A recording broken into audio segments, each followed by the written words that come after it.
Goodness ടിവിയുടെ എല്ലാ പ്രേക്ഷകർക്കും മറ്റൊരു എപ്പിസോഡിലേക്ക് ഹൃദ്യമായ സ്വാഗതം. നിനക്കെന്റെ കൃപ മതി, എന്തെന്നാൽ ബലഹീനതയിലാണ് എൻ്റെ ശക്തി പൂർണ്ണമായും പ്രകടമാകുന്നത്. ദൈവത്തിന്റെ കൃപ സമൃദ്ധമായി ലഭിച്ച ഒരു പെൺകുട്ടിയെയാണ് നമ്മൾ ഇന്ന് പരിചയപ്പെടാൻ പോകുന്നത്. 6-ാം മാസത്തിൽ ജനനം, ഒരു കണ്ണിന് മാത്രം കാഴ്ചശക്തി, അതും 60% മാത്രം. എന്നാൽ 2026 ഹയർ സെക്കൻഡറി പരീക്ഷാ ഫലത്തിൽ +2-ന് 1200-ൽ 1200 മാർക്കും നേടിയ മരിയ കൃപ മൈക്കിൾ ഇന്ന് ഗുഡ്നസ് ടിവിയോടൊപ്പം ചേരുന്നു. മരിയ, പ്രത്യേകം സ്വാഗതം. First of all congratulations. ഒത്തിരി പേരുടെ സ്വപ്നമാണ് 1200-ൽ 1200 മാർക്കൊക്കെ നേടുക. അത് എല്ലാവർക്കും സാധിക്കണമെന്നില്ല, പക്ഷേ വലിയൊരു നേട്ടമാണ് മരിയയെ സംബന്ധിച്ചത്. അപ്പൊ എന്താണ് ഈ നിമിഷം പറയാനുള്ളത്? ആദ്യം തന്നെ എനിക്ക് പറയാനുള്ളത് ദൈവത്തിനോട് നന്ദിയാണ്. കാരണം ദൈവത്തിനൊരു അനുഗ്രഹം ഇല്ലാതെ ഇത് നേടാൻ പറ്റുമെന്ന് ഞാൻ വിശ്വസിക്കുന്നില്ല. പിന്നെ ഒത്തിരി സന്തോഷമുണ്ട്. അതോടൊപ്പം നന്ദി പറയാനുള്ളത് വീട്ടുകാരോടും പിന്നെ എൻ്റെ SHL ടീച്ചേഴ്സിനോടുമാണ്. പിന്നെ ഫ്രണ്ട്സ്, ഫാമിലി എല്ലാവരോടും കൂടെ നിന്ന് സപ്പോർട്ട് ചെയ്ത് എല്ലാവരോടും ഒരു നന്ദി പറയാം. ഓക്കെ, എങ്ങനെയായിരുന്നു പാരന്റ്സിന്റെ ഒരു സപ്പോർട്ട്? കാരണം ചെറിയൊരു കണ്ണിന് ചെറിയൊരു ബുദ്ധിമുട്ടൊക്കെ ഉണ്ട്, ചിലപ്പോൾ ഹെൽത്ത് ഇഷ്യൂസ് ഒക്കെ വരാം. അപ്പോൾ ഫാമിലി സപ്പോർട്ടൊക്കെ എങ്ങനെയായിരുന്നു ഒരു പരീക്ഷാ സമയത്തൊക്കെ? പരീക്ഷാ സമയത്ത് എനിക്ക് ഫോർച്ചുനേറ്റ്ലി ദൈവത്തിൻ്റെ അനുഗ്രഹം കൊണ്ട് ഒത്തിരി ബുദ്ധിമുട്ടുകൾ വന്നില്ല ഫൈനൽ എക്സാമോട് അടുപ്പിച്ച്. പക്ഷെ എങ്കിൽ പോലും എനിക്ക് എക്കണോമിക്സ് എക്സാമിൻ്റെ ടൈമൊക്കെ ആയപ്പോഴേക്കും ചെറിയ പനിയൊക്കെ വന്ന് കുറച്ച് ഡിഫിക്കൽട്ടീസ് ഉണ്ടായിരുന്നു. പക്ഷെ എങ്കിൽ പോലും വീട്ടുകാർ നല്ലോണം സപ്പോർട്ട് ചെയ്ത്, പ്രത്യേകിച്ച് മമ്മിയും സിസ്റ്ററൊക്കെ ഒത്തിരി നല്ലോണം സപ്പോർട്ട് ചെയ്തു. പിന്നെ വീട്ടിൽ നിന്ന് എനിക്ക് ഇതുവരെ അങ്ങനെ ഒരു പ്രഷറൊന്നും ഉണ്ടായിട്ടില്ല, ഫുൾ മാർക്ക് വാങ്ങിക്കണം എന്ന് പറഞ്ഞിട്ട്. എന്നെ കൊണ്ട് പറ്റുന്ന ഇതുപോലെ പഠിച്ചാൽ മതി എന്നുള്ളതാണ് അവരെപ്പോഴും പറഞ്ഞത്. കൃപ ആരംഭത്തിൽ പറഞ്ഞു ദൈവത്തിന് നന്ദി ആദ്യമേ പറയുന്നു എന്ന്. എങ്ങനെയായിരുന്നു ചെറുപ്പം മുതൽ വിശ്വാസ ജീവിതത്തിൽ എങ്ങനെ വളർന്നു വരാനായിട്ട്? എങ്ങനെയായിരുന്നു ദൈവത്തോടുള്ള ഒരു ബന്ധം ചെറുപ്പം മുതൽ എങ്ങനെയായിരുന്നു? അതിന് ആദ്യം തന്നെ ക്രെഡിറ്റ് കൊടുക്കേണ്ട എൻ്റെ അമ്മയ്ക്കാണ്. കാരണം മമ്മി കുഞ്ഞിലെ മുതൽ എന്നെ ആയാലും ചേച്ചിനെ ആയാലും ദൈവത്തിന് ഫസ്റ്റ് പ്രയോറിറ്റി കൊടുക്കണം എന്നായിരുന്നു എപ്പോഴും പറഞ്ഞിരുന്നത്. അപ്പോൾ കുഞ്ഞിലെ മുതലേ മമ്മി അതിനു വേണ്ടിയുള്ള പരിശീലനങ്ങൾ തരുമായിരുന്നു. അതായത് ഇപ്പോൾ സ്കൂളിൽ പോകുന്ന സമയത്ത് ഇതേപോലെ കൊന്ത ചൊല്ലുക, അല്ലെങ്കിൽ ബൈബിളിൽ ഒത്തിരി വായിക്കുക, വചനങ്ങൾ പറഞ്ഞ് രാവിലെ പ്രാർത്ഥിച്ചിട്ടായിരുന്നു ഞങ്ങൾ എപ്പോഴും സ്കൂളിൽ പോയിരുന്നത്. പിന്നെ കുറച്ചും കൂടി വലുതായി കഴിഞ്ഞപ്പോഴേക്കും 3 മണി സമയമാകുമ്പോഴത്തേക്കും കൊന്ത വീട്ടിൽ ചെല്ലുമായിരുന്നു. അല്ല ഇപ്പോൾ ഞങ്ങൾ സ്കൂളിലാണ് എങ്കിൽ ആ ടൈമിൽ നമ്മൾ വാച്ചിൽ സമയം നോക്കിയിട്ട് ഒരു നിമിഷം മൗനമായിട്ടിരുന്ന് പ്രാർത്ഥിക്കും. അങ്ങനെ ചെയ്യുമായിരുന്നു. പിന്നെ ഇപ്പോൾ എക്സാം അടുക്കാറാകുമ്പോഴേക്കും മാതാവിൻ്റെ 7 വ്യാകുലങ്ങൾ പ്രാർത്ഥിക്കുമായിരുന്നു. പിന്നെ നമുക്ക് എന്തെങ്കിലും വിഷമങ്ങൾ ഉണ്ടെങ്കിൽ നമ്മൾ ആദ്യം തന്നെ അതെല്ലാം മാതാവിൻ്റെ വിമല ഹൃദയത്തിൽ പ്രതിഷ്ഠിച്ചിട്ട് അമ്മയ്ക്ക് ഏൽപ്പിച്ചു കൊടുക്കും. അങ്ങനെയായിരുന്നു. അപ്പോൾ മമ്മി എപ്പോഴും എൻകറേജ് ചെയ്യുമായിരുന്നു അങ്ങനെ ദൈവകാര്യങ്ങളിൽ കൂടുതൽ ശ്രദ്ധ കൊടുക്കാൻ. എന്നോടെപ്പോഴും പറഞ്ഞിരുന്നത്, നീ പഠിക്കാൻ ടൈം സ്പെൻഡ് ചെയ്തില്ലേലും അത് നിനക്ക് പറ്റിയില്ലെങ്കിലും കുഴപ്പമില്ല, നീ അത്രയും സമയം നിനക്ക് എത്രത്തോളം ദൈവത്തിൻ്റെ കൂടെ ഇരുന്ന് ടൈം സ്പെൻഡ് ചെയ്യാൻ പറ്റുമോ അത് ചെയ്യാനായിരുന്നു എപ്പോഴും മമ്മി പറഞ്ഞത്. കൃപ ഒരു ജെൻസി യൂത്ത് ആണ് അല്ലേ? അപ്പോൾ എന്തായാലും നമ്മുടെ ഈ ജെൻസി കാലഘട്ടത്തിൽ പിള്ളേരെ പറ്റി പറയുന്നവർക്ക് ഈ എന്തെങ്കിലും വെല്ലുവിളി അല്ലെങ്കിൽ ചലഞ്ചസ് വരുമ്പോൾ അതിന് ഫേസ് ചെയ്യാൻ ബുദ്ധിമുട്ടാണ്, പെട്ടെന്ന് അവർ നിരാശരാകുന്നു എന്നൊക്കെയാണ് പറയുന്നത്. അപ്പോൾ ഈ കൃപയെ കാണുന്ന യങ്സ്റ്റേഴ്സിനോട് എന്താ പറയണത്? എനിക്ക് പക്ഷേ അതിൻ്റെ ഓപ്പോസിറ്റായിട്ടാണ് തോന്നിയിട്ടുള്ളത്. കാരണം ഇപ്പോൾ പൊതുവെ എല്ലാവരും ഇപ്പോൾ പറഞ്ഞ പോലെ ജെൻസി അത്ര സ്ട്രോങ് അല്ല എന്നുള്ളൊരു കാര്യമാണ് പറയാറ്. പക്ഷെ എനിക്ക് പേഴ്സണലി ഫീൽ ചെയ്തിട്ടുള്ളത് കുറച്ചും കൂടി മെൻ്റലി അവെയർ ആയിട്ടുള്ള ഒരു ജനറേഷനായിട്ടാണ് ഫീൽ ചെയ്തത്. മേ ബി അവർ ലാഷ് ഔട്ട് ചെയ്യുമെന്ന് പറയുന്നതും ഒരു എന്താണ്, ഈ അവയർനെസ് ഉണ്ടായതെന്നുള്ള ഒരു റെസ്പോൺസ് ആയിട്ടാണ് എനിക്ക് ഫീൽ ചെയ്തത്. അത് eventually after A few years അതൊരു കൺട്രോളിൽ എത്തുമെന്നാണ് എനിക്ക് ഫീൽ ചെയ്തത്. പിന്നെ എന്നെ കാണുന്ന എൻ്റെ അതേ പിയർ ഗ്രൂപ്പിലുള്ള ആൾക്കാരോട് എനിക്ക് പറയാനുള്ളത്, നിങ്ങൾക്ക് പറ്റുന്ന നിങ്ങളുടെ എഫേർട്ട് നിങ്ങൾ ഇടുക, അതിനെന്തായാലും റിസൾട്ട് കിട്ടും. ഇപ്പോൾ ഇന്നലെ എന്നെ ഒരു അങ്കിള് വിളിച്ചിരുന്നു. അങ്കിൾ എന്നോട് പറഞ്ഞത്, chase your dream along with prayer and that will give your result എന്നാണ്. അപ്പോൾ അതെനിക്ക് ഭയങ്കര എന്താ പറയുക ഇൻസ്പിറേഷണലായിട്ട് തോന്നി. അപ്പോൾ അത് തന്നെയാണ് എനിക്ക് ഇവിടെയുള്ള കാണുന്ന എല്ലാവരും പറയാറുള്ളത്. പിന്നെ ജെൻസിയുടെ പറഞ്ഞപ്പോൾ ചിലരുണ്ട് അവരുടെ കഴിവിൽ മാത്രം വിശ്വസിക്കും, ഒരുപക്ഷെ പള്ളിയിൽ പോകാനൊക്കെ ഒരു ബുദ്ധിമുട്ട് അല്ലെങ്കിൽ ഫെയ്ത്തിനോട് വലിയൊരു താല്പര്യം കാണിക്കാതിരിക്കുക. എങ്ങനെയാണ് നമുക്കിപ്പോൾ ഫെയ്ത്ത് ഇല്ലാതെ മുന്നോട്ട് പോകാനായിട്ട് പറ്റുമോ? അല്ലെങ്കിൽ ഫെയ്ത്തിനെ കൂടെ പിടിച്ചുകൊണ്ട് എങ്ങനെ മുന്നോട്ട് പോകാം? അതായത് ഇപ്പോൾ ഞാൻ കണ്ടുവരുന്ന ഒരു കോമൺ ട്രെൻഡ് എന്ന് വെച്ചാൽ ഒത്തിരി പേര് അങ്ങനെ ദൈവത്തിൽ അവരുടെ ഫാമിലിയൊക്കെ റിലീജിയസ് അങ്ങനെ ആയാൽ കൂടി കുറേ പേര് പേഴ്സണലി അങ്ങനെ ഉള്ളിൽ നിന്ന് വിശ്വസിക്കുന്നില്ല, അല്ലെങ്കിൽ എത്തിസത്തിലോട്ട് ടേൺ ചെയ്യുന്ന അങ്ങനെ ഒത്തിരി പേരെ കേട്ടായിരുന്നു. പക്ഷേ ഞാൻ ഇവരിലെല്ലാവരിലും കണ്ടിട്ടുള്ള ഒരു ബിഹേവിയർ എന്ന് പറയുന്നത് എക്സാം ടൈം ആകുമ്പോഴത്തേക്ക് എല്ലാവർക്കും ദൈവത്തിന് വേണം. അന്ന് വരെ പോകാത്ത ആൾക്കാരെല്ലാവരും പള്ളിയും പ്രാർത്ഥനയൊക്കെ ആയിട്ട് നടക്കും. എനിക്ക് പക്ഷെ പറയാനുള്ളത് നമ്മൾ ഒരു ദൈവത്തിനായിട്ടൊരു റിലേഷൻഷിപ്പ് ബിൽഡ് ചെയ്തെടുക്കാനായിട്ടാണ് എപ്പോഴും നോക്കേണ്ടത്. പിന്നെ ഫെയ്ത്ത് ഇല്ലാതെ നമുക്ക് ഒരിക്കലും മുന്നോട്ട് പോകാൻ പറ്റില്ല. കാരണം ഇപ്പം എനിക്ക് തന്നെ ആയാലും ഞാൻ പഠിച്ച് എന്ന് പറഞ്ഞ് മാത്രം പറഞ്ഞുകൊണ്ടിരുന്നിട്ട് കാര്യമില്ലായിരുന്നു. കാരണം ഇപ്പോൾ നമുക്ക് എക്സാമുകളിൽ ചെല്ലുമ്പോഴേക്കും ഇത് എഴുതാൻ പറ്റണം, അല്ലെങ്കിൽ നമുക്ക് ഹെൽത്ത് ഇഷ്യൂസ് ഉണ്ടാകരുത്, നമ്മൾ പഠിച്ചത് നമുക്ക് ഓർമ്മ വരണം. അങ്ങനെ ഒത്തിരി കാര്യങ്ങളുണ്ട്. ഇപ്പോൾ ഇവാലുവേറ്റ് ചെയ്യുന്ന ടീച്ചറിന് വേണമെങ്കിൽ തീരുമാനിക്കാം എന്തിന് ഇയാൾക്ക് ഫുൾ ഇട്ട് കൊടുക്കണം, ഒരു മാർക്ക് കളയാൻ വേണമെങ്കിൽ. അപ്പോൾ അങ്ങനെ കുറേ കാര്യങ്ങൾ സംഭവിക്കാം. അപ്പോൾ നമ്മുടെ ഒരു ഇത് മാത്രമല്ല, ഇതിൻ്റെ പിന്നിൽ ഒത്തിരി കാര്യങ്ങൾ ഒന്നിച്ച് വരുമ്പോഴാണ് ഇങ്ങനെ ഒരു മികച്ച റിസൾട്ട് കിട്ടുന്നത്. അപ്പം അതിനെന്തായാലും നമുക്ക് ദൈവത്തിൻ്റെ ഒരു അനുഗ്രഹം തന്നെ വേണം. ഇപ്പൊ കൃപ പറഞ്ഞു എക്സാം ടൈമിൽ മാത്രം ദൈവത്തെ അപ്രോച്ച് ചെയ്യുന്ന ഒരു ഒരു ട്രെൻഡ് ഉണ്ടെന്ന്. കൃപയെ സംബന്ധിച്ച് എങ്ങനെയായിരുന്നു? ഡെയിലി ആ ഒരു ഈശോയോടൊപ്പം ആയിരുന്നു അതോ എക്സാം ടൈമിൽ കൂടുതൽ, അങ്ങനെയൊക്കെ എന്തായിരുന്നു അത്? ഞാൻ എപ്പോഴും ദൈവത്തിനോടൊരു റിലേഷൻഷിപ്പ് ഉണ്ടാക്കണമെന്ന് ആഗ്രഹിക്കുന്ന ഒരാളാണ്. ഞാൻ എപ്പോഴും എന്താ പറയുക, എൻ്റെ വിഷമങ്ങളൊക്കെ ദൈവത്തിൻ്റെ അടുത്ത് ചെന്ന് പറഞ്ഞൊരു റിലേഷൻഷിപ്പ് ബിൽഡ് ചെയ്യണം എന്ന് ആഗ്രഹിക്കുന്ന ഒരാളാണ്. ഇപ്പോൾ എനിക്ക് പറ്റുന്ന രീതിയിൽ ഞാൻ ടൈം സ്പെൻഡ് ചെയ്യാൻ ശ്രമിക്കാറുണ്ട്. നമ്മൾ കൃപയുടെ വ്യക്തിപരമായ ഒത്തിരി അഭിപ്രായങ്ങൾ കേട്ടു. തീർച്ചയായിട്ടും കൃപയെ വളർത്തി വലുതാക്കിയ മാതാപിതാക്കളും നമ്മോടൊപ്പം ചേരുന്നു. എല്ലാവർക്കും ഗുഡ്നസ് ടിവിയിലേക്ക് സ്വാഗതം. കൃപയുടെ അമ്മ അല്ലേ, പേര് ഷീല. തീർച്ചയായിട്ടും ഒരു അമ്മ എന്ന നിലയിൽ ഇപ്പോൾ ഒത്തിരി സന്തോഷം കാണും. കാരണം എല്ലാ അമ്മമാരുടെ ഒരു എക്സ്പെക്റ്റേഷൻ ആണ് സ്വന്തം മക്കൾക്ക് നല്ല രീതിയിലുള്ള മാർക്കൊക്കെ ലഭിക്കുക. കൃപയെ സംബന്ധിച്ച് ചെറിയ ചെറിയ പോരായ്മകൾ, എന്താ പറയുക, ഹെൽത്ത് ഇഷ്യൂസ് ഒക്കെ ഉണ്ടായിരുന്നുവെങ്കിലും ദൈവത്തോട് ചേർന്ന് നിന്ന് നിങ്ങൾ അതിനെ വലിയൊരു നിറവാക്കി മാറ്റി. എന്താണ് ഈ നിമിഷം പറയാനുള്ളത്? ഫസ്റ്റ് ഓഫ് ഓൾ എനിക്ക് താങ്ക്സ് എൻ്റെ ഈശോനോടും മാതാവിനോടാണ് എനിക്ക് പറയാനുള്ളത്. കാര്യം മരിയ ഒരുപാട് സഹനത്തോടെ കടന്നുപോയ കുട്ടിയായിരുന്നു. അപ്പം ഞാൻ എപ്പോഴും മക്കളോട് പറഞ്ഞു കൊടുക്കുന്നത് ഈശോക്ക് ഫസ്റ്റ് പ്ലേസ് കൊടുത്തിട്ട് ബാക്കിയുള്ള കാര്യത്തിന് പോയാൽ മതി എന്നാണ്. അപ്പോൾ ഈ ഒരു അച്ചീവ്മെൻറ്റ് കിട്ടിയപ്പോൾ എനിക്ക് ശരിക്കും ഭയങ്കര സന്തോഷമായി. കാര്യം അവരുടെ കുറേ സമയം ഈശോയ്ക്ക് വേണ്ടി മാറ്റിവെച്ചായിരുന്നു. അപ്പോൾ ഈശോയെ ഒരു ഗിഫ്റ്റായിട്ടാണ് ഇത് നമുക്ക് തന്നിരിക്കുന്നത്. അതോർത്തിട്ട് ഭയങ്കര സന്തോഷമുണ്ട്. ഞാൻ ആരംഭത്തിൽ പറഞ്ഞൊരു കാര്യമുണ്ട്, കൃപ 6-ാം മാസത്തിലാണ് ജനിക്കുന്നത്. ഒരു കണ്ണിന് 60% മാത്രമേ കാഴ്ചശക്തിയുള്ളൂ. ആ ഒരു സമയമൊക്കെ ഓർത്തെടുക്കുന്നുണ്ടോ? ആ ഒരു പ്രസവ സമയത്ത് ആ ഒരു സന്ദർഭമൊക്കെ ഓർത്തെടുക്കുന്നുണ്ടോ? അതൊരിക്കലും മറക്കാൻ പറ്റത്തില്ലല്ലോ. ഒരു അമ്മനെ സംബന്ധിച്ചിടത്തോളം അത് ഭയങ്കര മെമ്മറബിൾ ആയിട്ടുള്ള ഡേ ആണ്. കാര്യം എന്ന് വെച്ചാൽ നമ്മൾ റൂട്ടീൻ ചെക്കപ്പിന് പോകുന്നു. പക്ഷേ ഭയങ്കര വേദന ആയതുകൊണ്ട് ലേബർ റൂമിൽ നമ്മളെ കയറ്റി കഴിഞ്ഞിട്ട് ഈ പെയിൻ ഒരു വിധത്തിലും അവർക്ക് കൺട്രോൾ ചെയ്യാൻ പറ്റില്ല. അപ്പോൾ ഡോക്ടർ എന്നോട് പറഞ്ഞു മിക്കവാറും ഇത് ഡെലിവറി ആവുമെന്ന് പറഞ്ഞു. പിന്നെ എനിക്ക് ഓർമ്മയൊന്നും ഇല്ല, നോർമൽ ഡെലിവറി ആണ് നടന്നത്. എന്നെ ഡോക്ടർ കാണിച്ചു തന്നു കുഞ്ഞിനെ. നോക്കുമ്പോൾ അത് ഭയങ്കര ഒരു കുഞ്ഞ്, വളരെ ചെറുതാണ് കൊച്ച്, പക്ഷെ കൈയും കാലൊക്കെ ഇട്ട് ഭയങ്കര അടി. പിന്നെ എനിക്കൊന്നും ഓർമ്മയില്ല. അത് കഴിഞ്ഞിട്ട് ഫോളോ അപ്പിന് പീഡിയാട്രിഷ്യൻ്റെ അടുത്ത് പോയപ്പോഴാണ് ഡോക്ടർ പറഞ്ഞത് ഞങ്ങൾക്കൊരു ഹോപ്പ് ഉണ്ടായിരുന്നില്ല ഈ കുട്ടീനെ കിട്ടുമെന്ന്. നിങ്ങളെ സങ്കടപ്പെടുത്താതിരിക്കാൻ വേണ്ടിയാണ് നിങ്ങളെ ജനറൽ ഹോസ്പിറ്റലിലേക്ക് റെഫർ ചെയ്തതെന്ന്. ജനറൽ ഹോസ്പിറ്റലിൽ ചെന്നപ്പോൾ അവിടെ ബെഡ് ഉണ്ടായിരുന്നില്ല. അപ്പോൾ ഞങ്ങൾ അടുത്തുള്ള ലക്ഷ്മി ഹോസ്പിറ്റലിൽ വിളിച്ചു നോക്കിയപ്പോൾ അവിടെ ബെഡ് ഉണ്ട്. എൻ്റെ മോളുടെ ചികിത്സ അവർ നന്നായിട്ട് ചെയ്ത്. അവിടെ ഞങ്ങൾക്ക് 2 ഡോക്ടേഴ്സിനെ കിട്ടി, ഡോക്ടർ ആനന്ദും ഡോക്ടർ ബീനെ. നന്നായിട്ട് നോക്കി. ഞങ്ങൾക്ക് അധികം നാളൊന്നും അവിടെ കിടക്കാതെ 3 മാസത്തിനുള്ളിൽ തന്നെ ഡിസ്ചാർജ് ചെയ്ത് വീട്ടിൽ വരാൻ പറ്റി. പക്ഷെ വീട്ടിൽ വന്ന് ഒരാഴ്ച കഴിഞ്ഞ് ഫോളോ അപ്പിന് പോയപ്പോഴാണ് മോൾക്ക് ROP ഉണ്ടെന്ന് കണ്ടുപിടിച്ചത്.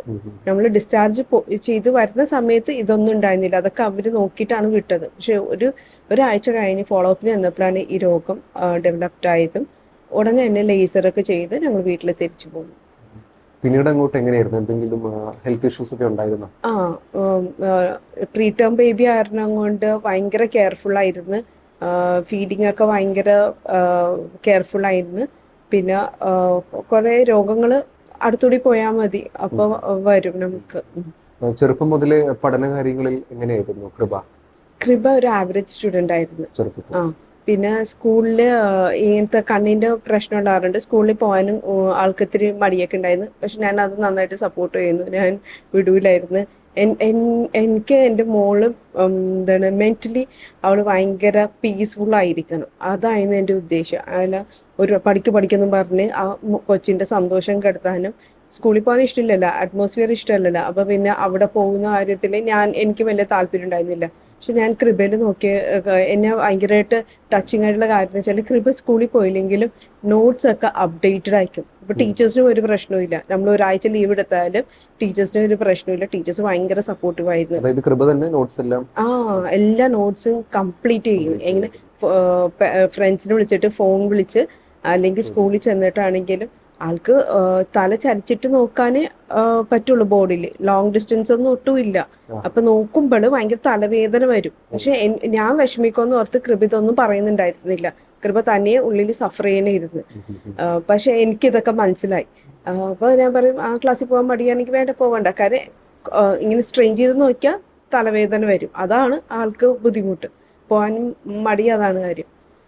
പക്ഷെ ഇതൊന്നും എന്നോട് പറയാത്തതുകൊണ്ട് ഞാനിത് മനസ്സിലാക്കി എടുത്ത് കൃപനെ ഫോഴ്സ് ചെയ്യില്ലായിരുന്നു. പക്ഷെ കൃപ നന്നായിട്ട് പഠിച്ചു. പിന്നെ ആവറേജ് സ്റ്റുഡൻ്റ് ആയിരുന്നു അപ്പോഴൊക്കെ. പിന്നെ കൊറോണ ടൈമിൽ നമ്മൾ ഒരുപാട് നേരം വീട്ടിലിരുന്നല്ല, അപ്പം നമുക്ക് ഒരുപാട് പ്രാർത്ഥിക്കാൻ സമയം കിട്ടി. പിള്ളേരൊക്കെ ആയിട്ട് ഞങ്ങൾ നന്നായിട്ട് പ്രാർത്ഥിച്ച്, ഞങ്ങൾ അഖണ്ഡ ജപമാലയൊക്കെ ചെല്ലുമായിരുന്നു. അത് കഴിഞ്ഞ് കൃപ സ്കൂളിൽ ചെന്നപ്പോൾ ഒരു ട്വിസ്റ്റായിരുന്നു. കൃപക്ക് സ്കൂൾ ഭയങ്കരമായിട്ട് ഇഷ്ടപ്പെടാൻ തുടങ്ങി. എവിടെയായിരുന്നു? ചിന്മയ വിദ്യാലയ. അവിടുത്തെ ടീച്ചേഴ്സ് ഒക്കെ ഭയങ്കര സപ്പോർട്ടീവ് ആയിരുന്നു കേട്ടോ. അവരിങ്ങനെ സ്കൂളിൽ ചെന്നില്ലെങ്കിലും എന്താണ് വഴക്കൊന്നും പറയില്ലായിരുന്നു.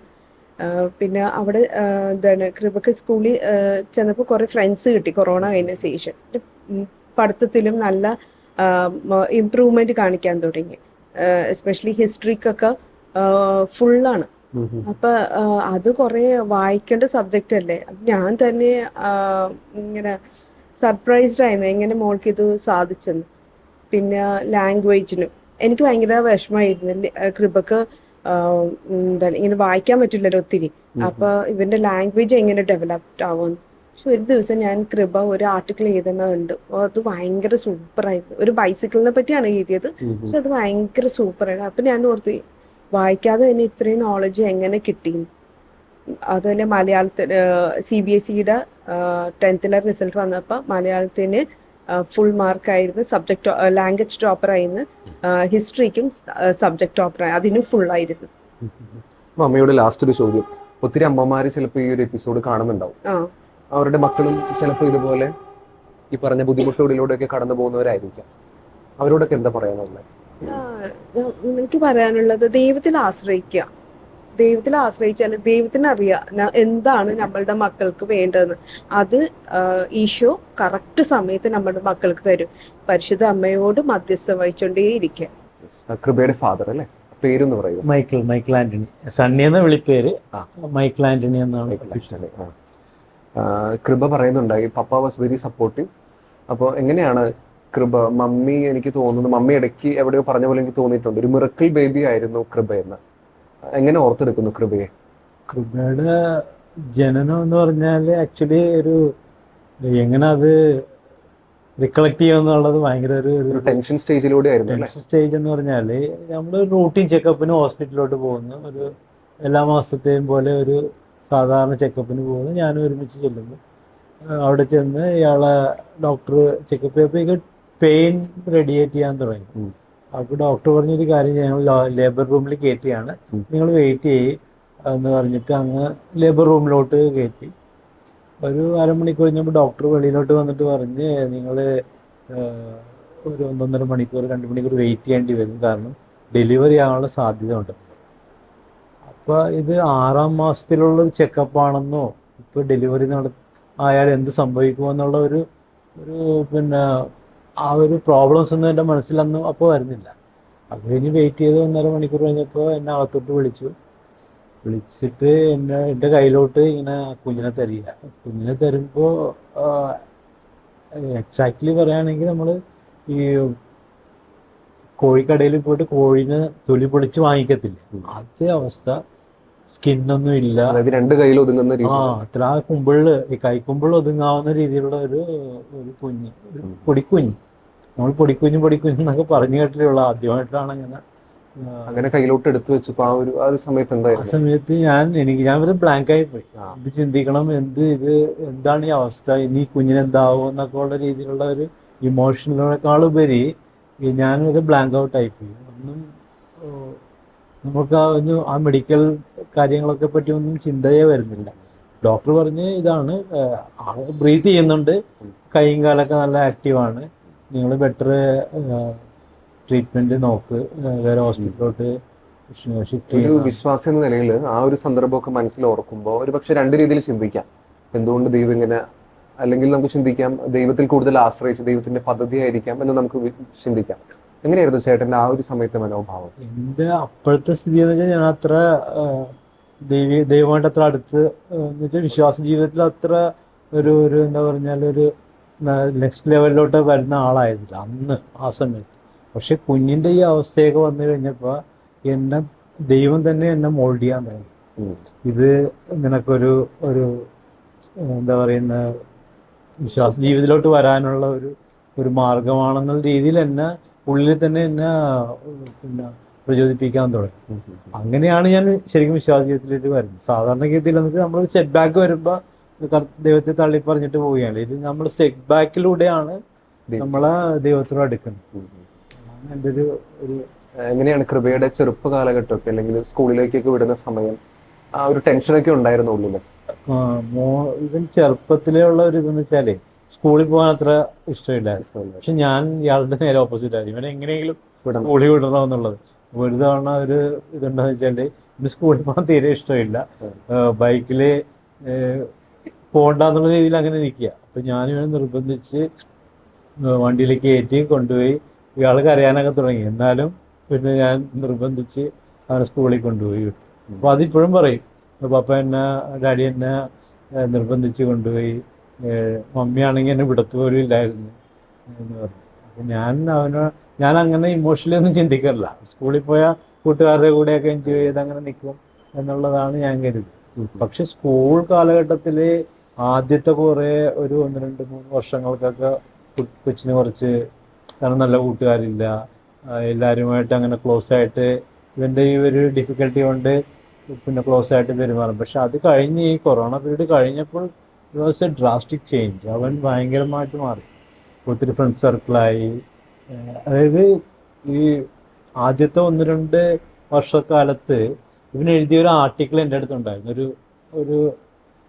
ഒരു ലിറ്റററി, അത് ഞാൻ ഓർക്കുന്നില്ല, എൻ്റെ അടുത്തുണ്ടായിരുന്നു. അത് എവിടെയോ വെച്ച് ഞാൻ മറന്നു വരും. അതായത് ദൈവത്തിനോട് ഡയറക്റ്റ്ലി ചോദിക്കുന്ന പോലത്തെ കുറേ റൈറ്റിങ്സ്. ഞാനിങ്ങനെയാ, എനിക്ക് ഫ്രണ്ട്സ് ഇല്ലല്ല, എന്തിനെന്നെ ഇങ്ങനെ, അങ്ങനെയൊക്കെ ഉള്ള കുറേ ഇമോഷണൽ ആയിട്ടുള്ള ചില സാധനങ്ങൾ. അത് ഞാൻ നോക്കി എവിടെയോ ഉണ്ടോ. പക്ഷെ ഇപ്പോൾ അതെല്ലാം ഓർത്തെടുക്കുമ്പോൾ ഇപ്പോൾ കേരളത്തിൽ തന്നെ 1200-ൽ 1200 നേടുക എന്ന് പറഞ്ഞാൽ അത് ഒരു ചെറിയൊരു സംഭവമല്ല. എങ്ങനെയാണ് ഒരു ഫാദർ എന്ന നിലയിൽ ഈ ഒരു അഭിമാന നിമിഷത്തെ എങ്ങനെ നോക്കിക്കാണും? അഭിമാന നിമിഷം എന്ന് വെച്ചാൽ ഇത് പിന്നെ എനിക്ക് വന്ന പത്ര സഞ്ചാറാണ് പെട്ടെന്ന് ഓർമ്മയുണ്ട്. ദൈവത്തിൻ്റെ ശക്തമായ കരത്തിന് കീഴിൽ നിങ്ങൾ എളിമയോടെ നിൽക്കുക, തക്ക സമയത്ത് നിങ്ങളെ ഉയർത്തുക എന്ന് പറയില്ല. ആ ഒരു വേർഡിങ്സ് ആണ്, ആ ഒരു വേർഡ് ഓഫ് ഗോഡാണ് എനിക്ക് ഓർമ്മ വരുന്നത്.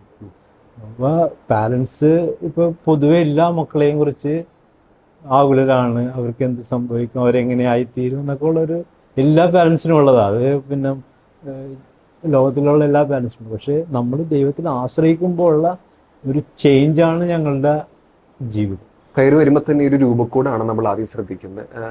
രൂപങ്ങളുണ്ട്, പിന്നെ അത് മാത്രമല്ല ഒത്തിരി ബൈബിൾ, 1, 2, 3, 4, 5 ബൈബിളോട് ഇരിപ്പുണ്ട്. എന്താണ് ഇതിന്റെ പിന്നിലൊരു വിശ്വാസം? 5 ബൈബിൾ എന്ന് പറഞ്ഞാല് ഞങ്ങളുടെ 4 പേരുടെയാണ് ബൈബിള്. പിന്നെ ഒരെണ്ണം പേഴ്സണൽ ബൈബിൾസ്, പിന്നെ ഒരെണ്ണം എന്ന് പറഞ്ഞാൽ ഇംഗ്ലീഷ് ബൈബിളാണ്. അപ്പൊ ക്രിബിനെ ഹോസ്പിറ്റലിൽ കിടത്തിയപ്പോഴാണ് ആദ്യമായിട്ട് ഞാൻ ബൈബിള് വായിക്കാൻ തുടങ്ങിയത്. ഞാൻ എന്താണ് പരീക്ഷയൊക്കെ പ്രിപ്പയർ ചെയ്യാനായിട്ടായിരുന്നു പഠിച്ചു വരച്ച് എല്ലാം ഓരോ വചനവും എനിക്ക് ഇങ്ങനെ ഭയങ്കര ഇൻസ്പയറിങ് ആയിരുന്നു. എന്നിട്ട് ഞാൻ പറഞ്ഞില്ലേ, കൃപന ഒരു മിറക്കൽ ബേബി ആയിരുന്നു. ഈ ഡോക്ടർ എന്തെങ്കിലും ബാഡ് ന്യൂസ് പറയുമ്പോൾ ഞങ്ങൾ വിളിക്കും, ഞാൻ ബൈബിൾ വായിച്ച് അവിടെ ചെല്ലുമ്പോൾ അതെല്ലാം ഗുഡ് ന്യൂസ് ആയിട്ട് മാറും. അപ്പോൾ എനിക്ക് ഇതിലെ രഹസ്യങ്ങളൊക്കെ എനിക്ക് മനസ്സിലായി. അപ്പോൾ എനിക്ക് ഭയങ്കര ആഗ്രഹമായിരുന്നു എൻ്റെ മക്കളെ ഇതുപോലെ ഞാൻ പഠിപ്പിച്ചെടുക്കണം. എൻ്റെ ഹസ്ബൻഡാണെങ്കിൽ ബൈബിളൊന്നും വായിക്കുന്ന ഇഷ്ടമല്ല, ആഡറേഷൻ സെൻറ്ററിൽ പോയിരിക്കണമെന്ന് ഇഷ്ടമുണ്ടായിരുന്നില്ല. പക്ഷേ ഞാൻ പറഞ്ഞ് പുള്ളിക്കാരനും ബൈബിൾ എടുത്ത് വായിച്ച്. പുള്ളിക്കാരൻ ആദ്യം വായിക്കുമ്പോൾ പറയുന്നത് എനിക്കിതൊന്നും മനസ്സിലാവുന്നില്ല, എനിക്ക് വലിയ ഇൻട്രസ്റ്റ് ഒന്നുമില്ല. ഞാൻ പറഞ്ഞു ആദ്യം ചുമ്മാ വായിച്ചോ, പിന്നെ കർത്താവ് ഇടപെട്ടോളന്ന്. കർത്താവ് മനസ്സ് തുറന്നു കൊടുത്ത് ആ വചനങ്ങളൊക്കെ ഗ്രഹിക്കാനുള്ളത്. പിന്നെ ഹസ്ബൻഡും ഇത് നെഞ്ചോട് ചേർത്ത് പിടിച്ച്. പിന്നെ 2 പിള്ളേരും ഞാൻ എന്ത് പറഞ്ഞാലും, ആത്മീയ കാര്യങ്ങൾ എന്ത് പറഞ്ഞാലും അവർ അതേപോലെ അനുസരിക്കും. അവർക്ക് അറിയാം മമ്മി എന്തെങ്കിലും അതിൻ്റെ പിന്നിൽ എന്തെങ്കിലും ഒരു രഹസ്യം ഉണ്ടാവും, ഈശോ ഇടപെടും. അപ്പോൾ അവർ നന്നായിട്ട് ഞാൻ പറയുന്നതൊക്കെ അവർ ചെയ്യും. സങ്കീർത്തനങ്ങൾ വായിക്കും. ഞങ്ങൾ 4 പേരും വെളുപ്പിനെ 4:30 മണിക്ക് എഴുന്നേറ്റിട്ട് ബൈബിൾ വായിക്കും. ജ്ഞാനത്തിൻ്റെ പുസ്തകം എല്ലാ ദിവസവും അരമണിക്കൂർ ജ്ഞാനത്തിൻ്റെ പുസ്തകം വായിക്കും, ഇങ്ങനെ ചാപ്റ്റർ വൈസ്. അപ്പോൾ അരമണിക്കൂറിൽ എത്ര വായിക്കാൻ പറ്റും അത്ര വായിക്കും. പിന്നെ എന്താണ് ഈ ഇംഗ്ലീഷ് ബൈബിൾ എന്ന് വെച്ചാൽ ചില ആൾക്കാരെ നമ്മളെ വിളിക്കുമ്പോൾ അവരോട് നമ്മൾ ഓരോ വചനങ്ങളൊക്കെ പറഞ്ഞു കൊടുക്കുമ്പോൾ അവർക്ക് മലയാളം അറിയാൻ പാടില്ല. അപ്പോൾ അവർ ഞങ്ങളോട് ചോദിക്കും ഇത് ഏത് വേഴ്സാണ്. അപ്പോൾ അവർക്ക് പറഞ്ഞു കൊടുക്കാൻ വേണ്ടിയാണ് ഇംഗ്ലീഷ് ബൈബിൾ വെച്ചേക്കുന്നത്. പിന്നെ പിള്ളേരും അവർക്കും കൂടുതൽ ഇപ്പോൾ ഇംഗ്ലീഷ് മീഡിയം ആണല്ലോ, അപ്പോൾ അവർക്ക് കൂടുതൽ കംഫർട്ടബിൾ ഇംഗ്ലീഷ് ബൈബിളിലാണ്. ഏത് വചനഭാഗം ഏറ്റവും കൂടുതൽ ഫേവറേറ്റ് ആയിട്ട് ആന്റി എപ്പോഴും ജീവിതത്തിൽ ഓർക്കാം? ലൂക്കോ 1:35 പരിശുദ്ധാത്മാവ് നിന്റെ മേൽ വരും, അതിന്റെ ശക്തി നിന്റെ മേൽ ആവസിക്കും. അതാണ് ഫേവറേറ്റ്. തീർച്ചയായിട്ടും കൃപ നിങ്ങളുടെ ലൈഫിലെ വലിയൊരു അത്ഭുതം തന്നെയാണ്. ഇതുപോലെ മറ്റെന്തെങ്കിലും ഒരു അത്ഭുതം ഓർത്തെടുക്കാനായിട്ട് സാധിക്കുന്നുണ്ടോ പേഴ്സണൽ ലൈഫിലോ നിങ്ങളുടെ ഫാമിലിയിലോ? അത്ഭുതം എന്ന് പറഞ്ഞാൽ ഞാൻ എൻ്റെ ജീവിതം കൈവിട്ട് പോകേണ്ട ഒരു സമയം എൻ്റെ ജീവിതത്തിലേക്ക് എൻ്റെ കർത്താവ് തിരിച്ചു കൊണ്ടുവന്ന ഒരു സംഭവമാണ് ഓർമ്മ വരുന്നത്. കാരണം ഒരു 5 വർഷം മുന്നേ ഞങ്ങൾ തോമ്പടി താമസിക്കുന്ന സമയത്ത് ഞങ്ങൾ TV കണ്ടുകൊണ്ടിരിക്കുമ്പോൾ പെട്ടെന്ന് എനിക്ക് ഹാർട്ട് പ്രോബ്ലം ഒന്നും എനിക്ക് അറിയത്തില്ലായിരുന്നു. എനിക്ക് ഭയങ്കര അസ്വസ്ഥതകൾ തോന്നി. പെട്ടെന്ന് വെട്ടി വേർക്കാൻ തുടങ്ങി. വാഷ്റൂമിൽ പോകണം കണ്ടിന്യൂസ് ആയിട്ട്. പെയിൻ റേഡിയേറ്റ് ചെയ്യണം തുടങ്ങി ബാക്കിൽ കൂടി. ഇപ്പോൾ വൈഫിൻ്റെ അസ്വസ്ഥത കണ്ടിട്ട് പുള്ളിക്കാരത്തി ചോദിച്ചാൽ എന്ത് പറ്റിയെന്ന് ചോദിച്ചപ്പോൾ ഞാൻ പറഞ്ഞു ഇങ്ങനെയുള്ള സിംറ്റംസൊക്കെ ഉണ്ട്, എന്താണെന്ന് അറിയത്തില്ല എന്ന് പറഞ്ഞു. പുള്ളിക്കാരത്തി ഇങ്ങനെ മെഡിക്കലിൽ പഠിച്ചിട്ടുള്ളൊക്കെ ഉള്ളതുകൊണ്ട് പെട്ടെന്ന് പറഞ്ഞു ഇത് ഹാർട്ടിൻ്റെ പ്രോബ്ലമാണ്, നമുക്ക് വേഗം ഹോസ്പിറ്റലിലോട്ട് പോകാമെന്ന് പറഞ്ഞു. വേഗം അടുത്തുള്ള ഹോസ്പിറ്റലിലോട്ട് പോയി. അവിടെ ചെന്ന് ഫസ്റ്റ് എയ്ഡൊക്കെ തന്ന് ഡോക്ടർ പറഞ്ഞ് വേഗം ഒരു മേജർ ഹോസ്പിറ്റലിലോട്ട് ഷിഫ്റ്റ് ചെയ്യണമെന്ന് പറഞ്ഞു. അങ്ങനെ നേരെ മെഡിക്കൽ ടെസ്റ്റിലോട്ട് വന്നു. അവിടെ ഞാൻ നേരെ കാർഡിയാക് ICUലോട്ടാണ്. ബാക്കി എന്താണ് അത്ഭുതം നടന്നതെന്നുള്ളത് വൈഫ് തന്നെ പറയും. ഞങ്ങൾ ലോക്കലായിട്ടുള്ള ഹോസ്പിറ്റലിൽ പോയപ്പോൾ അവർ പറഞ്ഞത് ഭയങ്കര സീരിയസ് ആണ്, ഇത് ഹോസ്പിറ്റലിൽ എത്തുമെന്ന് അറിഞ്ഞൂടാന്ന് പറഞ്ഞു. ഒരു ഉറപ്പുമില്ല. പക്ഷേ അവർ ഞങ്ങൾക്ക് ഫസ്റ്റ് എയ്ഡ് തന്നിട്ട് ഞങ്ങൾ വേഗം ആംബുലൻസിൽ മെഡിക്കൽ ട്രസ്റ്റിലേക്ക് വിട്ടു. പക്ഷേ എൻ്റെ കയ്യിൽ ജപമാല ഉണ്ടായിരുന്നു. ഞാൻ ഭയങ്കര കൂളായിട്ട് ഇരുന്ന് വെച്ചു. എനിക്കെന്തോ എൻ്റെ ഉള്ളിൽ എന്താണ് ഞാൻ ജപമാലൊക്കെ ചൊല്ലി എന്നോട് ആരുമല്ല ഒന്നും ഭയപ്പെടേണ്ട, ഞാൻ നിൻ്റെ കൂടെയുണ്ട് എന്നുള്ളത്. എൻ്റെ ഹസ്ബൻഡാണെങ്കിൽ പുറകെ നിന്നിട്ട് നോക്കുന്നത് തന്നെയാണ്. ഞാൻ കരയുന്നുണ്ടാ, ഞാൻ ഡെസ്പാവുന്നുണ്ടാ. പക്ഷേ ഞാൻ കൂളായിട്ട് ഇരിക്കണ കാരണം കൊണ്ട് ഹസ്ബൻഡും വലിയതായിട്ട് ടെൻഷൻ എടുത്തില്ല. ഞങ്ങൾ അവിടെ പോയി ഹോസ്പിറ്റലിൽ അഡ്മിറ്റായി. ഉടനെ ഹസ്ബൻഡിനെ ആൻജിയോഗ്രാം ചെയ്ത് അതൊക്കെ ഞങ്ങൾക്ക് ഒരു നോർമലായിട്ടാണ് തോന്നിയത്. പക്ഷേ അതൊരു വലിയൊരു സംഭവമായിരുന്നു. ഡോക്ടർ വിളിച്ച് പറഞ്ഞപ്പോഴാണ് മനസ്സിലായത്. ഡോക്ടർ പറഞ്ഞ് നിങ്ങൾ കറക്റ്റ് ടൈമിൽ ഇവിടെ എത്തിച്ച് കറക്റ്റ് ടൈമിന് ഇതിന് ഞങ്ങൾക്ക് ചികിത്സ ചെയ്യാൻ പറ്റി, ബ്ലോക്ക് കണ്ടുപിടിക്കാൻ പറ്റി, കറക്റ്റ് ടൈമിൽ സ്റ്റെൻറ്റ് ഇടാൻ പറ്റി. അപ്പോൾ ഇത് ദൈവം നിങ്ങളെ ഹെൽപ്പ് ചെയ്താണെന്ന് പറഞ്ഞു. ഞാനും അങ്ങനെ തന്നെ വിചാരിക്കുന്നത്. കാര്യം നമുക്ക് കൊറോണ ടൈമാണ്, നമുക്ക് എല്ലാം ദൈവം എല്ലാം ക്രമീകരിച്ച് തന്നു. നമ്മളൊരു സഹനത്തോടെ കൂടെ കൊണ്ടുപോയി. ജസ്റ്റ് ദൈവം നോക്കുന്നതെന്ന് നമ്മൾ ആ സമയത്തും ദൈവത്തെ തള്ളി പറയോ ഇല്ലേ എന്ന് നോക്കുന്നത്. പക്ഷെ ഞങ്ങൾ സ്ട്രോങ് ആയിട്ട് തന്നെ ഈശ്വരനെ വിളിച്ച് പരിശുദ്ധ അമ്മയുടെ ജപമാലയും ചൊല്ലി ഞങ്ങൾ 3-ാമത്തെ ദിവസം റൂമിലേക്ക് മാറ്റി. പക്ഷെ ഞങ്ങൾ രണ്ടുപേരും കൂടി ജപമാല ചൊല്ലി. മറ്റുള്ളവർ വിശ്വസിക്കാമെന്ന് അറിയാൻ പാടില്ല, പക്ഷെ എനിക്ക് മാതാവിൻ്റെ നല്ല സുഗന്ധം എനിക്ക് കിട്ടിയ റൂമിൽ. ഇത് എത്രത്തോളം പുറത്തുള്ള ആൾക്കാർക്ക് വിശ്വസിക്കുന്ന അറിയില്ല, പക്ഷെ എനിക്ക് എൻ്റെ അമ്മ എനിക്ക് ശരിക്കും എനിക്ക് പ്രസൻസ് തന്നു, ഞാൻ നിൻ്റെ കൂടെയുണ്ട്. പിന്നെ അത് കഴിഞ്ഞ് ഹസ്ബൻഡിന് ഒരു 2 മാസം കഴിഞ്ഞപ്പോൾ ഹാർട്ട് ഫെയിലിയർ വന്നു. അതും ഭയങ്കര വലിയ ലെവലിൽ തന്നെ, ഒന്നും ചെറുതായിട്ടൊന്നും തന്നിട്ടില്ല, എല്ലാം നല്ല സ്ട്രോങ് ആയിട്ട് വന്ന്. അപ്പോഴും ഞങ്ങളുടെ ഈശോനെ ഞങ്ങൾ മഹത്വപ്പെടുത്തി. ഞങ്ങൾക്ക് സഹനം തരുമ്പോൾ ഞങ്ങൾ ഈശോനെ മഹത്വപ്പെടുത്തി, ഞങ്ങൾ നന്ദിയും പറഞ്ഞു. പക്ഷെ ഈശോ അത് വെറുതെ പുഷ്പം പോലെ ആക്കിയേക്കാണ്. ഹസ്ബൻഡ് ഈ സൗത്ത് ഇന്ത്യ മൊത്തം ട്രാവൽ ചെയ്യുന്നത്, എസ്പെഷ്യലി കൊറോണ ടൈം ആണെങ്കിലും ഈ ഹാർട്ട് ഫെയിലിയറും ഹാർട്ട് അറ്റാക്കൊക്കെ കഴിഞ്ഞപ്പോൾ ഹസ്ബൻഡ് എക്സ്റ്റെൻസീവ് ട്രാവലിംഗ് ആണ്. പക്ഷെ ഒരു കുഴപ്പം ഉണ്ടായിട്ടില്ല. എനിക്കൊരു ടെൻഷനും ഇല്ല ഹസ്ബൻഡ് ജോലിക്ക് പോകുമ്പോൾ. ഞാൻ വിചാരിക്കുന്നത് എൻ്റെ ഈശോ കൂടെയുണ്ട്, അതുകൊണ്ട് ഞാൻ ടെൻഷൻ പിടിക്കേണ്ട ആവശ്യമില്ല. പല ആൾക്കാരും പറഞ്ഞിട്ടുണ്ട് ഇനി ഒത്തിരി ട്രാവൽ ചെയ്യുന്ന ആൾക്കാർക്ക് തന്നെ ഹാർട്ട് ഡിസീസ് ഉള്ള ആൾക്കാർക്ക് വല്ല ട്രെയിനിലൊക്കെ വെച്ച് വല്ല അറ്റാക്കൊക്കെ വന്നാൽ ആരും ഉണ്ടാവില്ല സഹായിക്കാൻ. പക്ഷെ എനിക്ക് അങ്ങനത്തെ ഒരു പേടിയേ ഇല്ല. കൃപയുടെ ചേച്ചി അല്ലേ, പേരെന്തായിരുന്നു? സനു, അലക്സിയ എന്നാണ് ശരിക്കും പേര്, വീട്ടിൽ സനു എന്ന് വിളിക്കും. സനു എന്ന് വിളിക്കും. ഓക്കെ. ഇപ്പൊ എന്ത് ചെയ്യുന്നു? ഇപ്പൊ ഞാൻ ഡിഗ്രി കഴിഞ്ഞ് എന്നിട്ട് PGക്ക് വേണ്ടി എക്സാം എഴുതിയിട്ട് ഇരിക്കുക, റിസൾട്ടിന് വേണ്ടി വെയിറ്റ് ചെയ്യും. തീർച്ചയായിട്ടും അനിയത്തി കൃപ അല്ലേ, ഇപ്പോൾ 1200-ൽ 1200 മാർക്കൊക്കെ നേടി. ഒരു പ്രൗഡ് മൊമെന്റ് അല്ലേ, എന്ത് പറയുന്നു ഈ നിമിഷം? നല്ല സന്തോഷം തോന്നുന്നുണ്ട്. കൃപ റിസൾട്ട് വന്നതിന് കുറച്ച് മുമ്പ് ഇങ്ങനെ ടെൻഷനായിട്ട് ഇങ്ങനെ എൻ്റെ അടുത്ത് വന്നിട്ട് ഇങ്ങനെ പറഞ്ഞായിരുന്നു, എനിക്ക് പേടിയാണ്, ടെൻഷനാണ്, എന്താണ് ആളുടെ പേടി എന്താ, ഫുള്ള് കിട്ടുമെന്നായിരുന്നോ അതോ? അങ്ങനെയല്ല, എന്തായാലും ഈ കഴിഞ്ഞ പ്രാവശ്യം +1 അവനിങ്ങനെ ഫുൾ മാർക്ക് കിട്ടിയോണ്ട് എല്ലാവർക്കും ഒരു എക്സ്പെക്ടേഷൻ ഉണ്ടാവുമല്ലോ, അല്ലെങ്കിൽ എന്തായാലും ഒരു സാധനം ഉണ്ടാവും എല്ലാവർക്കും. അപ്പൊ കൃപക്ക് എനിക്ക് ടെൻഷൻ ആവണം, എനിക്ക് ഫുള്ളേ വേണമെങ്കിലും വേണമായിരുന്നു. അപ്പൊ ഞാൻ ഇങ്ങനെ തമാശക്ക് അവൻ്റെ അടുത്ത് ഇങ്ങനെ വെറുതെ പറഞ്ഞായിരുന്നു, നിനക്ക് പിന്നെ ഇനിയിപ്പൊ നീ ഇങ്ങനെയൊക്കെ പറയാം, എന്നിട്ട് നിനക്ക് ഫുൾ മാർക്ക് ആയിരിക്കും. എന്നിട്ട് ഞങ്ങള് റിസൾട്ട് നോക്കിയപ്പോഴത്തേക്ക് സത്യം പറഞ്ഞ ഞെട്ടിപ്പോയി. ഞങ്ങളിങ്ങനെ ഇതിപ്പോ മാർക്കാണോ നമുക്കിങ്ങനെ മനസ്സിലാവണോടെ ഉണ്ടായിരുന്നില്ല. ആളുടെ ആ ഒരു സമയത്തെ എക്സ്പ്രഷൻ അല്ലെങ്കിൽ പ്രത്യേകിച്ച് എക്സ്പ്രഷൻ ഇടാൻ വേണ്ടി പറ്റണില്ലായിരുന്നു. പനിയൊക്കെ പിടിച്ചിട്ട് അവനിങ്ങനെ ഇത് എന്താണെന്നൊക്കെ ഞാൻ നോക്കിക്കൊണ്ടായിരുന്നു. നിങ്ങൾ തമ്മിലുള്ള ബോണ്ട് എങ്ങനെയാണ്, അതായത് പരസ്പരം കാര്യങ്ങൾ ഷെയർ ചെയ്യുക അങ്ങനെയൊക്കെ ആയിരുന്നോ? എങ്ങനെയാണ് ഒരു ചേച്ചി എന്ന നിലയിൽ ഹൗ യു സപ്പോർട്ടഡ് ഹെർ, എങ്ങനെയാണ്, ഇമോഷണലി ആയിരുന്നോ? ഇമോഷണലി സപ്പോർട്ട് ചെയ്യാറുണ്ട്. പിന്നെ കൃപക്ക് ഫ്രഞ്ച് പഠിപ്പിക്കാൻ ഞാനാണ് ഹെൽപ്പ് ചെയ്യാറ്, അവനെ ഫ്രഞ്ച് പഠിപ്പിക്കണ ഞാനായിരുന്നു. അപ്പോൾ ചേച്ചി എന്ന നിലയിൽ ഫ്രഞ്ച് ഒക്കെ പഠിപ്പിച്ചു എന്നൊക്കെ പറഞ്ഞു. അപ്പോൾ കൃപയുടെ ഈ ഒരു ക്വാളിഫിക്കേഷൻ അക്കാഡമിക്കലി ഷീസ് വെരി എന്താ പറയുക എക്സൽ ചെയ്യുന്നുണ്ട്. എങ്ങനെ നോക്കിക്കാണുന്നു ആളുടെ ഒരു ഭാവി ജീവിതത്തിൽ എന്തെങ്കിലും പ്രിഫർ ചെയ്യാനുണ്ടോ? അങ്ങനെ ഞാനായിട്ട് കൃപക്ക് ഇങ്ങനെ ഇത് ചെയ്യണം അത് ചെയ്യണം എന്ന് ഞാൻ പറയില്ല ഒരിക്കലും. കൃപക്ക് എന്താണ് ചെയ്യാൻ ആഗ്രഹം, അത് എന്താണ് അവന് ഹാപ്പിനെസ് കൊടുക്കണം, അത് അവൻ പെർസ്യൂ ചെയ്യണമെന്നാണ് ഞാൻ ആഗ്രഹിക്കുന്നത്. അല്ലാണ്ട് നീ ഇത് ചെയ്യണം അത് ചെയ്യണം എന്ന രീതിയിൽ ഞാൻ ഒരിക്കലും അങ്ങനെ പറയാറില്ല. ഒരു ചേച്ചി എന്ന നിലയിൽ ഇങ്ങനത്തെ ഒരു അനിയത്തിനെ കിട്ടാന്ന് പറഞ്ഞാൽ ഒരു ഭാഗ്യമാണ് അല്ലേ? അപ്പൊ ഇത് കാണുന്ന പ്രേക്ഷകരോട് ചിലപ്പോൾ ഇങ്ങനെ വീട്ടിൽ ഇങ്ങനെയൊക്കെ ചേച്ചി അനിയത്തിമാരൊക്കെ വഴക്ക് കൂടുന്ന സ്വഭാവം അങ്ങനെയൊക്കെ ഉള്ളവരൊക്കെ ഉണ്ട്.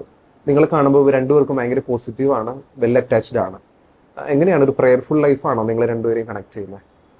ഞങ്ങൾ സാധാരണ എല്ലാ ചേച്ചി അനിയത്തിമാരെ പോലെ ഞങ്ങൾ നല്ല അടിപിടിക്കാറുണ്ട്, അങ്ങനെയൊക്കെ തന്നെയാണ്.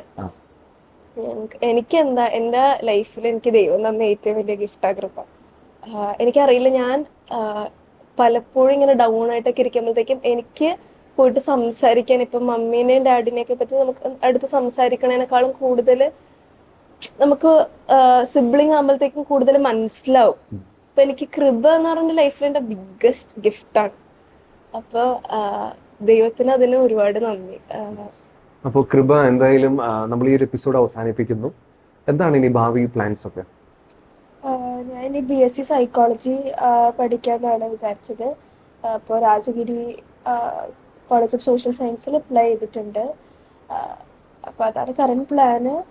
പിന്നെ ജസ്റ്റ് ബാച്ചിലേഴ്സ് എടുത്തുകൊണ്ട് മാത്രം സൈക്കോളജി നമുക്ക് വലിയായിട്ടൊന്നും പേഴ്സ് ചെയ്യാൻ പറ്റില്ല. അപ്പോൾ മാസ്റ്റേഴ്സും കൂടി എടുത്തിട്ട് അങ്ങനെ എന്തെങ്കിലും ചെയ്യാമെന്നാണ് വിചാരിക്കുന്നത്. എന്തായാലും ദൈവം ഇത്രയും നാളും കൂടെ ഉണ്ടായി. ഇനിയുള്ള ജീവിതത്തിലും കൃപയുടെ കൂടെയും ഫാമിലിയുടെ കൂടെയും ദൈവം ഇനിയും കൂടെ ഉണ്ടാകട്ടെ. ഒത്തിരി അനുഗ്രഹങ്ങൾ ഇനിയും നിങ്ങളെ തേടിയെത്തട്ടെ. ഇത്രയും സമയം ഞങ്ങളുമായിട്ട് ചെലവഴിച്ചതിൽ ഒത്തിരി നന്ദി.